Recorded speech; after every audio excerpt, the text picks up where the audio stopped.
5ஆம் அதிகாரம், மத்தேயு எழுதின சுவிசேஷம் 5ஆம் அதிகாரம் 44 வாசிக்கல. நான் உங்களுக்கு சொல்லுகிறேன், சத்தமா மைக்ல வாசிக்கிறேன், உங்கள் சத்துருக்களை சத்தமா அந்த மைக் ஆன் பண்ணி விடுங்க. இருங்க ஒரு நிமிஷம் இருங்க.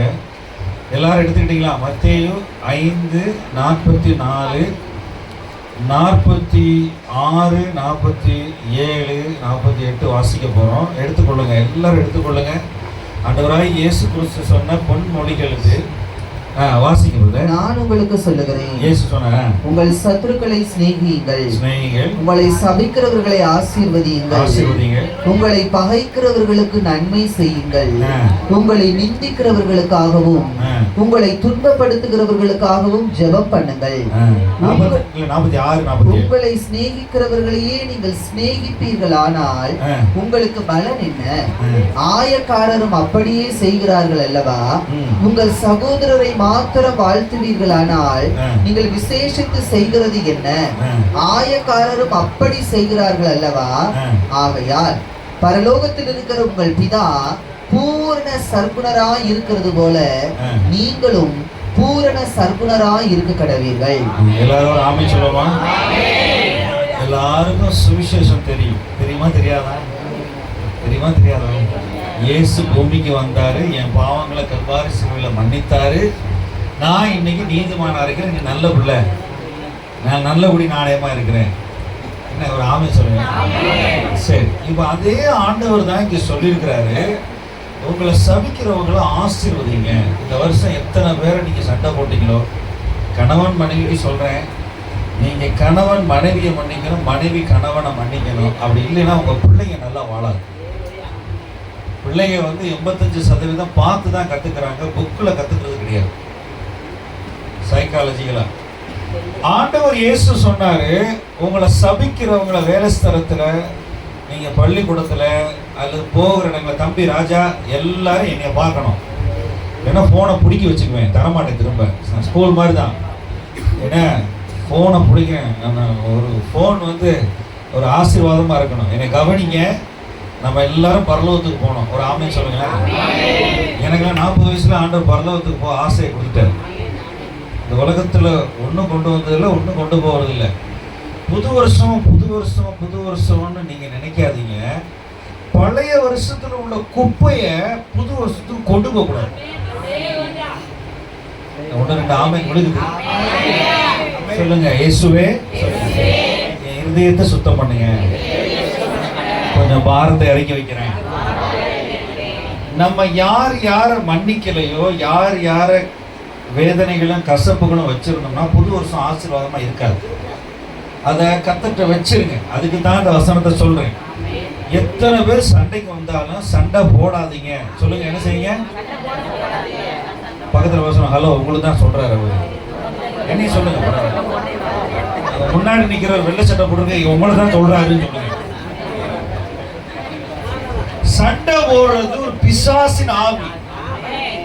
கர்த்தர் உங்களுக்காக வழக்காடுவார், கர்த்தர் உங்களுக்காக நீதியை செய்வார், கர்த்தர் உங்களுக்காக நன்மை செய்ய. விட்டு கொடுங்க ஆண்டவர். நீங்க சண்டை போட வேணாம், உங்களுக்கு சண்டை போடவே தெரியாது. சும்மா அப்படியே படப்பட போறோம். சில சகோதரிகளுக்கு என்ன வரும்? ஆமா, இப்பதான் பிபி மாத்திரை விற்கிறேன். அந்த பிபி மாத்திரையை போட்ட உடனே ரத்தத்தை கண்ட்ரோல் பண்ணுறாங்க. அப்படி இல்லை, ஆவியானவர் தான் உங்களை கண்ட்ரோல் பண்ணணும். மற்றவர்களை சபிக்க கூடாது. நாக்கில அவங்களை ஆசீர்வதிக்கணும். விட்டுருங்க, கர்த்தர் பார்த்துக்குவார். வீட்டுக்காரர் குடிக்கிறாருன்னா ஜெபம் பண்ணுங்க, உபவாசம் பண்ணுங்க, சாப்பாடு லீவ் போட்டு ஜெபம் பண்ணணும். கர்த்தர் சுகப்படுத்துவார். அவர் பெரிய ஊழியக்காரர், ஆசீர்வாதமா மாறிடுவார். நீங்க ஜெபிக்கணும், ஆசீர்வதிக்கணும். சொல்லுங்க, நான் ஆசீர்வதிப்பேன். இந்த வருஷம் யாரை நீ ஆசீர்வதிக்கலையோ இப்ப ஆசீர்வதிக்க போறீங்க. என்ன கஷ்டமா இருக்கு? எப்படி மாமியாரெல்லாம் சொல்லுவாங்க, மருமகளை எப்படி ஆசீர்வதிக்கிறது? இயேசுவே, நான் சிலுவையில கூட செத்துறேன், அவளை எப்படி ஆசீர்வதி? எங்க அம்மா சுகமில்லாம 10 வருஷம் கஷ்டப்பட்டாங்க. ரிட்டையர்ட் ஆகி டீச்சரா இருந்து நானும் என் மனைவி தான் கூடவே இருந்தேன் பக்கத்து வீட்டில். என்ன அவங்க 60 வயசுல ரிட்டையர்ட் ஆகி 70 வயசுல இறந்தாங்க. கூடவே இருந்தோம். அவங்க சொல்ல சொல்ல சொல்ல நிறைய காரியங்களை கேட்டுக்கிட்டோம். கணவன் மனைவி ஆசீர்வாதம். புருஷர்களே மனைவியை கசந்து கொள்ளாதீர்கள். கொலோசியர்ல எபேசியர்ல போட்டிருக்க மனைவி மேல அன்பு சொந்த சரீரம் அப்படின்னு போட்டு மன்னிச்சு அவங்களை ஆசீர்வதிச்சா தான் புது வருஷம் ஆசீர்வாதமா இருக்கும். பழைய குப்பையை கொண்டு போகாதீங்க. இன்னொரு வசனத்தை பாருங்களேன் சீக்கிரமா. மத்தேயு 10:18 மத்தேயு 18:35 எல்லாம் நீங்களும் அவனவன் தன் சகோதரன் செய்த தப்பிதங்களை மனப்பூர்வமாய் மன்னியாமற் போனார். எப்படி போட்டிருக்கு? மனப்பூர்வமாய் மன்னியாமற் போனார் என் பரமபிதாவும் உங்களுக்கு இப்படியே செய்வார் என்றார். பாத்தீங்களா? இதை அந்த வீட்டுல போய் படிச்சு பாருங்க. இன்னொரு வசனத்தை எடுங்களேன். எபேசியர்கள் நிருபம் 4ஆம் அதிகாரம். இந்த மன்னியாத குற்றத்தை இருதயத்துல வைத்திருக்க கூடாது. அது கர்த்தர்ட்ட வச்சிடணும். அந்த பர்சனை அந்த ஆளை என்ன செய்யணும்? ஆண்டவர் நாமத்தால பேர் சொல்லி சில நேரம் கஷ்டமா இருந்தாலும் சரி கண்ணீர் விட்டு மன்னிச்சிடணும். எபேசியர் 4ஆம் அதிகாரம் பாருங்க. அதுல 31, 32 வாசி. சகலவிதமான கசப்பும் என்ன போட்டிருக்கு? சகலவிதமான கசப்பும் கோபமும் மூர்க்கமும் கூக்குரலும் தூஷணமும் மற்ற எந்த துர்க்குணமும் உங்களை விட்டு நீங்க கடவது. ஒருவருக்கொருவர் தயவாயும் மன உருக்கமாயும் இருந்து கிறிஸ்துவுக்குள் தேவன் உங்களுக்கு மன்னித்தது போல நீங்களும் ஒருவருக்கொருவர் மன்னியுங்கள். உனக்கு ஆமை முடியுது. கஷ்டமா தான் இருக்கு. சொல்லுங்க ஏசப்பா. சொல்லுங்க ஜெபம் மாதிரி சொல்லுங்களேன். ஏசப்பா எனக்கு உதவி செய்யுங்க. சொல்லுங்க ஆவியானவரே, தூய ஆவியானவரே, என் உள்ளத்துல உள்ள மன்னியாத குற்றத்தை எடுத்து போடுங்க. நான் மன்னிக்கிறேன். கல்வாரி சிலுவையில சொல்லுங்க, வாயத்தர சொல்லணும். இயேசு எனக்கு மன்னித்தது போல நான் மன்னிக்கிறேன். இப்படி சொன்ன வியாதியே வராது. பழைய வருஷத்துல என்னென்ன காரியங்களை நீங்க மன்னியா முடியுங்களோ அதெல்லாம் கத்தர் பாதத்துல விட்டுருங்க. ஏன் நீங்க தூக்கிட்டு அலையிறீங்க? சில பேர் பார்த்தா 25 வயசு ஆளு என்னை கவனிங்களேன் தம்பி பிளீஸ், எல்லார் கண்களும் என்ன பார்க்கட்டும். முடிக்க போற அந்த வருஷத்தை 25 வயசு ஆளு 50 வயசு மாதிரி 40 வயசு மாதிரி யோசிக்கிறான். நான் ஒரு பையனை பாட்டு கேட்டேன், என்னப்பா உனக்கு வயசு அப்படின்னு கேட்டேன். 25 வயசு. உடனே பார்க்க 40 வயசு மாதிரி இருக்கேன். இல்லை ஒரே கவலையா இருக்கு. கவலை யார் கொடுத்தது?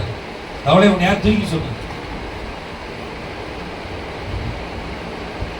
அநேக நேரம் தேவையில்லாத குப்பைகளை மனசுல வச்சுக்கிறோம். அது தேவையில்லை அப்படின்னா கலட்டி விடணும். கர்த்தர் சமூகத்துல ஒப்பு கொடுத்துடணும். இங்க பவுல் சொல்றாரு எபேசு சபைக்கு சொல்றாரு, கிறிஸ்து உங்களை மன்னிச்சது போல மன்னிச்சிருங்க, மன்னிங்க. நான் சொல்ல வாயை திறந்து ஒரு 7 தடவை ஆண்டவரே. சிலர் உடம்புல வியாதி வர்றதுக்கு காரணமே மன்னிக்காத காரணம் தான். போராடுறீங்க. நீங்க அந்த மாத்திரை சாப்பிடலாம், அந்த டாக்டர் அந்த அவன்கிட்ட போலாம், இவன்கிட்ட போலாம். உலகத்துல எல்லா டாக்டரும் உங்களை அறுத்து கூறு போடதான் வச்சிருக்கான். சத்தியமா சொல்றேன். எந்த டாக்டர் சுகமாக்குறேன்?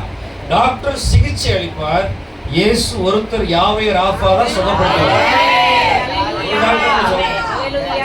அவன் கசாப்பு கடைக்காரன், மனுஷ கசாப்பு கடைக்காரன். 3 லட்ச ரூபா கொடுத்து உடம்பு கொடுத்து படுத்துக்க வேண்டியது. அவன் 3 மணி நேரம் அழுத்து பார்ப்பான் doctor. Second year student, third year student எல்லாம்.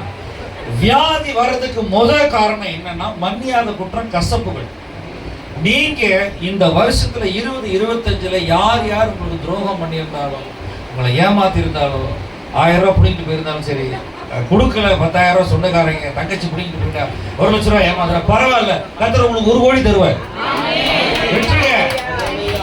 100 மடங்கு தருவார். சொல்லுங்க என் ஆண்டவர் எனக்கு எவ்வளவு தருவாரு? அவர் 1000 மடங்கு. விட்டுட்டு போனா போய் தொலைகிறான். போட்டு எடுத்துட்டு போற எடுத்துட்டு போ. ஒருத்தவங்க சட்டையை கலந்து கேட்டா அந்த பனியனை கலந்துக்க வச்சுக்கப்போ. நான் சட்டையெல்லாம் வீட்டுக்கு போறேன்.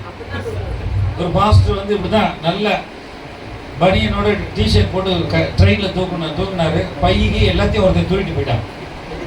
இறங்கி நிக்கிற போட செருப்பு கூட காணும்.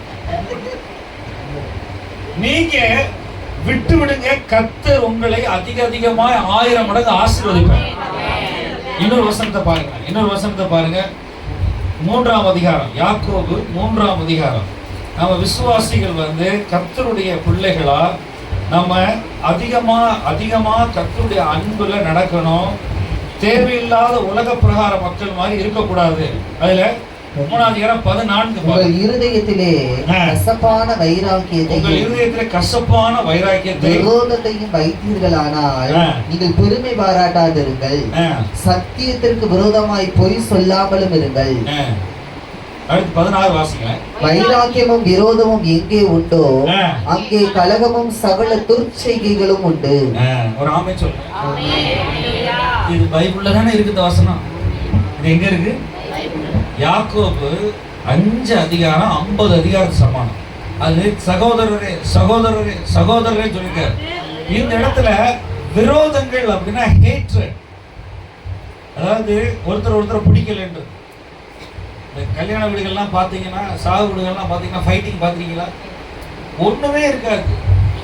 தேவையில்லாத விரோதங்கள் நம்ம இருதயத்தில் இருக்கக்கூடாது. தேவையில்லாத காரியங்களை இருதயத்தில் போட்டு உங்க இருதயத்தை பாரமடையாம பாருங்க. அவர் மேல போடுறாரு பாருங்க, கசப்பான வைராக்கியம். கசப்பான வைராக்கியம்னா நான் நிறைய பேர் சொல்றவங்க திருமணத்தில் பார்த்தீங்கன்னா ஆசீர்வாதம் இருக்காது. நாம்னு சொல்லணும். கர்த்தர் என் திருமணத்தை ஆசீர்வச்சிருக்காரு, என் குடும்பத்தை ஆசீர்வச்சிருக்காரு. இந்த கசப்புகள் இருக்கக்கூடாது. இருதயத்துல வெளிச்சம் உண்டாகணும். அன்பு, விசுவாசம், சமாதானம், சாந்தம், இச்சையடக்கம், பொறுமை இதெல்லாம் நிறைஞ்சிருக்கணும். ஆமென் சொல்லுங்க. உங்க இருதயத்துல சில இதெல்லாம் போடுறது யாருன்னா பிசாசு. கசப்பையும் மன்னியாத குற்றத்தையும் உள்ள போடுறது யாருன்னா பிசாசு. உலகத்துல நீங்க உலகத்துல போய் கரைப்பட்டு வர்ற மாதிரி கரைப்பட்டு இருந்தீங்கன்னா அடுத்த வருஷம் ஆசீர்வாதமா இருக்காது. நீங்க அதை எடுத்து என்ன செய்யணும்? நான் இப்படி இருக்க மாட்டேன், ஆவியானவரே எனக்குள்ள வாங்க, நான் தேவ சமாதானமும் தேவ அன்பும் தேவ கிருபை எனக்கு வேண்டும். ஆமென் சொல்லுங்க. இதெல்லாம் நிரப்பணும் இருதயத்தை. இருதயத்துல தேவையில்லாத பிசாசுடைய ஐட்டங்களை வச்சிருக்க கூடாது. பிசாசுடைய காரியங்கள் அவன் என்ன செய்வான்? எப்படியாவது யாராவது உள்ள உறவுகள்ல பேச்சுகள்ல போட்டுருவான் உள்ள. நீங்க கவனமா இருங்க. இந்த இடத்துல அவர் சொல்றாரு, என்ன சொல்றாரு? ஒரே ஊற்றுக்கண்ணிலிருந்து 11ஆம் வசனம் பாருங்களேன். ஒரே ஊற்றுக்கண்ணிலிருந்து தித்திப்பும் கசப்புமான தண்ணீர் சுரக்குமா? என் சகோதரரே, அத்திமரம் ஒலிவ பழங்களையும் திராட்சை செடி அத்தி பழங்களையும் கொடுக்குமா? அப்படியே உவர்ப்பான நீரூற்று தித்திப்பான ஜலத்தை கொடுக்க மாட்டாது. ஒரு ஆமென் சொல்லுங்க. வாழை மரத்துல யாராவது மாம்பழம் பறிக்க முடியுமா?